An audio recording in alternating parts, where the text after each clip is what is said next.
Morning, everybody. Is it afternoon? I don't know. It's one of those days. So before we get too much into the knife review itself, which is a good one, I have a message for, I don't like using the word haters, but for the whiny crybabies that keep whining about every time I talk about a Chinese knife. Get over it. If you're a kind of person that has to go against everything, well, just because it's made of China. If it's from China and it's crap, it's crap. But it doesn't matter if it's from China that it's crap. It's just crap. So get over it. There's a lot of good things coming out of China, like it or not. Like the phone, like the laptop that you're bitching at me over because, oh, you're a communist, you have Chinese knives on your channel. Then go watch another fucking channel. I don't care. Like, it's just, there's good products. Apple makes products over there. The insides of your fridge, half the stuff in your car, even if it's an American-made car, the electronics, the chips, everything's coming out of China. Sitting here whining about it, and if the premise of you whining about it is because you go out to, have to go to the trouble to tell everybody how I'm a patriot. If you're yelling about how you're a patriot and you're having to tell people that you're a patriot, chances are you're just a racist. You just don't like anything from China. You don't like things from people who don't look like you. There's skeletons in your closet. And maybe this channel's not for you. So stop whining about it. If you don't like a Chinese knife that's a well-made knife, then go watch another channel. I'm beyond caring anymore. So what we are going to talk about is a new GEC, US made. See, I buy plenty of US made knives. Half the knives in my collection, well, a lot of them are Swiss because they're Victorinoxes. I've got plenty of Chinese knives. I got a bunch of US made knives. I've got German knives. I've got Italian knives, or Italian, as some people like to say. I don't know which people, but some people. So when I see, I've got a couple Great Eastern Cutleries. I love those. I got a couple cases over here. I got a Boker made in Solingen, Germany. And clutch your pearls. I have a Chinese knife, Rough Ryder Reserve. It's beautiful. Let's compare it to the Great Eastern Cutlery. Now, what do I like about this one? I love all my GECs. They are excellent knives. I do wish that they used like M390 or some kind of steel that's a little more corrosion resistant. You do with 1095 high carbon steel. You do need to make sure you wipe them down after you use them, especially if you get them wet, because you will get pitting and rust. Some people don't mind it because it adds patina to the blade. But if you get it near the edge and stuff, you can compromise the edge, and then you got to remove that material and kind of resharpen it. I've got two GECs here. Well, now I have a third. Which one is this? It's the Bull Buster. So if it's used for busting bowls, it's basically a sod buster with red linen micarta, 1095 high carbon steel. It is a slip joint with a very stiff spring, but they do a good job with the nail nick, unlike the Bokers some of the time. Really nice high grind all the way up to the top. Decent blade stock. Nice fits in the hand. We got a 3 3/4 inch blade with a 3.5. Yeah, right at a 3.5 at the sharpening choil. Cutting edge. So really good size. Like that's a good working knife. The spring is pretty good. You feel like you could stab into it fairly well. And with a slip joint, you always want to be careful. But you don't feel like, oh, it's wimpy. It's going to close on your hand very easily. But always use care when you're dealing with a slip joint. The grinds are good. There's the model number, the 215124, which I believe was on the cap or something. Here's the best part of this. This is a good quality. This is why I'm talking. I started bitching about the people bitching about the Chinese stuff. It's hard normally to find a good quality traditional made knife made in the US for under $100. There's Case and what? There's Baron Sons. There's my Queen Cutlery knife, and I think that's made by someone here in the States. That was under 100. There's starting to be a little bit of a resurgence, and there are some okay knives. But Case, I've owned a lot of Case knives. I only have a few left. I do have that big folding hunter. That one's excellent. I do have a Trapper that is pretty good. I did have blade wrap, and so I had to go put a piece of leather in there because I got tired every time I closed the knife. I had to go resharpen the blade and keep removing more and more material because it was smacking into the spring. So I put a piece of leather down in there so it smacks into that and preserves the blade. But otherwise, other than that, this Case knife, pretty damn good. $80, red bone, well made. I've also got a little mini side buster. Not side buster, sod buster. And that one with red bone, partial to red bone, like it. Actually very nice. Not a lot of blade wiggle. It's got nice snappy action, the walk and talk. There's no proud pins, there's no cracks, there's no uneven edges. This was a Monday knife. This was a Monday knife. Someone took their time and polished it and made sure everything lined up and peened over correctly and made it out the door without cracked scales and pins that were pushing out. You had to keep pushing them back in and then super glue them in place to keep them from moving around. I've had a lot of case knives like that. These ones are excellent. These are fine. These are under $100.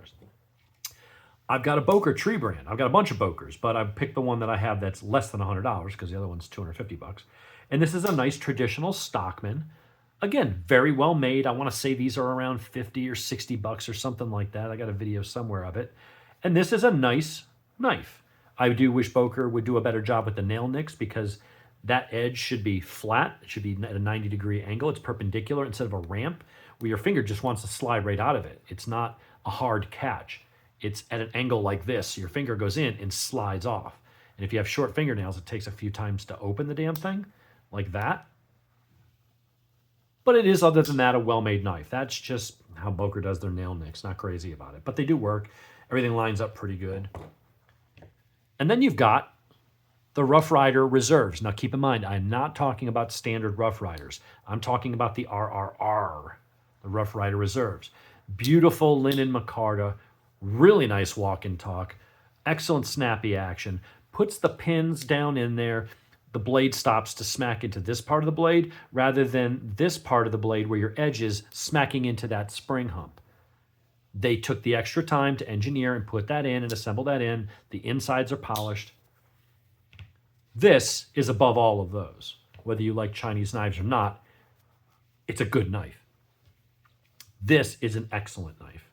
And the fact that this was $96.41, I'll give a shout out to Old Town Cutlery. That's where I bought it from.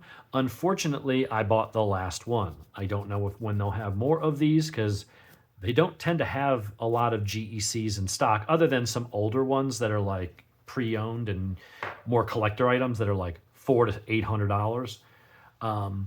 As far as finding like a brand new GEC made here in America for less than $100, that is a fantastic knife and a fantastic value.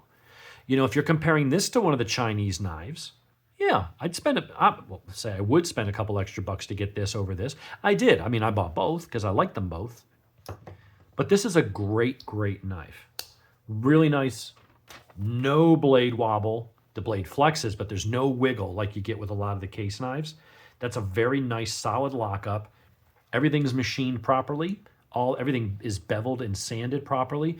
There's your fingernails not really catching on anything here. There's no surfaces that are uneven and you see that a lot with some of the case knives is, one side will be proud where they just didn't polish it enough. You didn't hold it quite flat on the belt sander, and then when they polished it, and so this side has a lip and the other part's recessed or something like that. This was done properly. Someone took their time, and that's the thing GEC normally does, but you normally pay $150 to $200 for a GEC. This is a Tidute or whatever I don't even know how to pronounce that, but it's a GEC. It's their cattle knife, and it's basically kind of a Stockman. It's a cross between a couple different things. You got your spay blade, you got your little Warncliffe for draw cuts, and then you've got more of a Barlow style blade. But it's the 3-blade, and the other it reminds me a little bit of a Stockman, but then the shape is more of like a canoe. It's an interesting pattern. I like it a lot. It's nice, it's small, it's very classy, but it's like $189. The Remington bullet knife that was made by GEC that year, or maybe for a couple years, is a trapper design. Beautiful, beautiful knife. Really well done. Love that smooth bone handle. Really nice. Sits in the hand. Just a really nice, pleasant shape. Almost like teardropish. And it just falls into your hand. Really good stabby blade for slicing. You got that spay blade. But these are good American-made knives. I'm not against American-made knives. They just tend to be pricey. These are just small, traditional knives. And, they're the better part of a couple $100. This one just under 100. It was like 102 with tax. It feels sharp.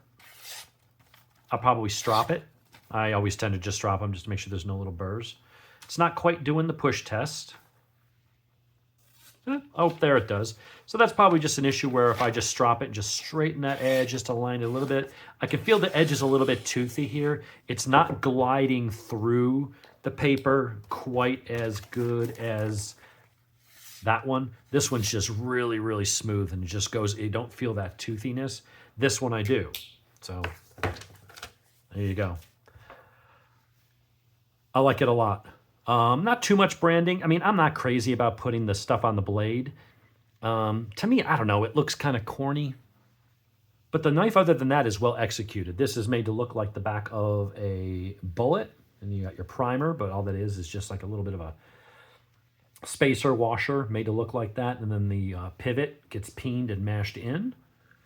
All the edges are really nice. You know, I don't know how often I'll carry a knife like this because honestly, I've been carrying my Victorinox Spirit MX, or no, just the Spirit X, and it's been awesome just having a pocket tool and pliers and all that shit in your pocket. But you know, if you needed to carry a knife and you wanted something, you know, a bit larger to fit a large, you know, XL size hand, but you didn't mind it being traditional and two-handed opening, and maybe you live in an area that doesn't allow you to carry a locking knife, but you can carry something larger like this, I think it's a great option. I mean, for an American-made, iconic brand coming in just under $100 before sales tax, that's a tremendous bargain. And if there were more American companies making knives like these at this price point, then I don't think a lot of us would be necessarily flocking to Boker and Rough Ryder Reserve and some of those other brands. These things are selling the way they are because there's a bit of a gap in the market. You know, some people for a pocket knife, they're just not going to spend, even though they go, oh, it's Chris Reeve, or oh, it's this brand, it's Microtech, it's that. They're just not going to spend $200, $300, $500, $600 on a pocket knife that they're going to use to cut open a package, or you know, slice an apple, or you know, whatever. But they want something that looks nice. It doesn't look like a piece of crap. It's well built. It'll hold an edge. They want decent steel, and they want that more traditional look and feel. I wish that GEC made more knives like this. I wish Case at that price point would just up their game and do better quality. That's their problem. They have nice designs. And when they do it right, they're great. I had a bunch of Case knives. I get rid of all but 3 of them because they're the only 3 that really were built right. The rest, I've had some that have to go back. Others I just gave away. And, you know, to someone who's not a knife aficionado or picky, they're just like, hey, it's a pocket knife. I don't care if it's got a little blade wobble, a little bit of rub. To them, it's just a serviceable pocket knife. And if all the knives that were in that price point, you'd go, well, that's just how it is. They're gonna cut corners, and there's gonna be issues and cracked scales and pins that catch on your pants, and you know, it's just not done properly. But when other people are coming in at less money for $60 and giving you a really nice micarta, beautifully polished, someone took way more time putting this thing together than they did these other ones. Now, I will say I do see a ding, so I am actually getting a slight bit of blade wrap. So here I am talking about how they've done just this amazing job, and that one has a little bit of, thought I noticed that when I was cutting, I got a little bit of blade wrap. So apparently that stop pin is not quite stopping that edge. It's not dinging it up much. So if I had to just run that over the sharpener real quick, I could probably just get that out and then it would be fine, but I may have to put a piece of leather in there. But that's always a problem with, I would say that is the first Rough Ryder Reserve. See, I'll ding a knife, even a knife that I've been praising. I just happen to know that, and rather than edit it out, you know, I'm going to talk about it. So someone who's like, oh, you're just promoting the China. No, it's very slight. It's a lot less than it was on this and on my Bokers. But I do see a slight ding on that blade. And it's just blade wrap. And you get that sometimes. Yeah, if you look at it from that angle, you can see that little flat spot right there. So, yeah, I'm going to keep doing that just to see how much it dings it. It's not a knife I carry that often. I just kind of got it because I liked it. But I'm going to go ahead and resharpen that and clean that up. And then I'm going to have to put a little piece of leather down in there and keep it from smacking. All my other Rough Rider reserves had that pin in there, and that pin was hitting there. So it could be they just didn't grind it when they were putting the edge on it. They just may not have ground enough away. And so there's just enough metal there to make contact. That's a problem with these kinds of knives typically in general. Now, I have not seen it on my GECs, so we'll give them credit for that. There's a little glint right there. No, that was just for me. There's a little bit of paper or skin for me rubbing the edge. Anyway, I know my rambling are kind of all over the place, but I'm going to go and repair this one real quick on my work sharp little thing. We'll just take that fine honing one and just polish that back up a little bit and get a little piece of leather and push it down in there. Hopefully there's enough. Yeah, I can get a piece down in there. I mean, that's what I had to do on the case knife. The case knife was getting it bad. It was putting big dings in the blade, and I didn't want to just grind away 2 millimeters of the blade. And so I put a piece of leather down in there, and that's what's protecting the blade. It smacks into the leather, which doesn't give it as good of a clack, but it protects the blade, and you don't see it. It doesn't impact the use at all. It just keeps it nice. But for under $100, very, very nice. I like the half stop because this is a hefty spring. So it is one of those things where I like the half stop. So you're not pushing it and then all of a sudden it wants to go and close on your finger. Okay, now I'm at the half stop, so I change my grip, make sure my fingers are out of the way, because that does snap with some authority. That would absolutely, and with an edge that sharp, if your finger was in there when that thing snapped, especially because your first reaction when it hurt is to pull, which would, you'd take the end of your finger off. So I like half stops on bigger blades that have a really strong spring like that. That's a very stout spring. But their nail nick lets you grab your nail, and it puts a little pressure on your nail. Some are nail breakers, but there's enough blade sticking out that you can just pinch it and open it, which is really, really nice. That's a fantastic blade. Really well done. And it's American made for under $100. See, it can be done. Come on, Case. I've never had a bad GEC. Now, I haven't had as many GECs as case knives, but everyone I've bought has been pretty much flawless. So I would like to see Case just up their game. Just spend a little more time on the fit and finish and make sure that your quality control, you're inspecting them and not, sending out busted knives. And, the thing with the blade wrap, I mean, I guess they can't just sit there and sharpen the blade and then keep smacking it to see if it hits and then go and resharpen it. And I get that. So that may just be the, when you have traditional knives, eventually you sharpen them enough times where you remove enough material where there's not, the blade is physically a couple thousandths of an inch narrower, so it no longer hits that metal. But yeah, I can see the mark on that hump. It's just barely kissing it. So I'm not going to ding it up anymore. I can see it just enough now. I can go clean that up. But anyway, there you go. All knives aren't perfect, even the Chinese knives. I will say that's the first one I've had that's really been like that. But so there's your combo mini rant and review unboxing of this Bull Buster from GEC. There's the information. Really nice knife. Great steel, great materials, great fit and finish. Made here in up in Pennsylvania. That's what people from New Jersey call Pennsylvania. To them, that's their rednecks. So it's Pennsylvania. But they've got a really, really nice product. I've been very, very happy with all my GECs. But sometimes you spend that much money, you're like, I don't want to go scratch it and ding it up. But this is more like a workman's knife. And for $100, you're like, yeah, I don't mind if it gets scratched and banged up. That's what it's meant to be used for. And you don't feel like it's going to fall apart. Some you have because they're just nice and you want in your collection. And then there's some knives you just want to use. And that, when you pick it up, you just feel like you want to go cut something with it. That feels like it would make a great utility or even like a pocket camping knife. It's big enough to cut meat or skin game or slice up vegetables or, do basic heavy duty, well, I'd say medium duty camp tasks. That's a good solid knife for that kind of stuff. So there you have it. GEC for under 100 clams.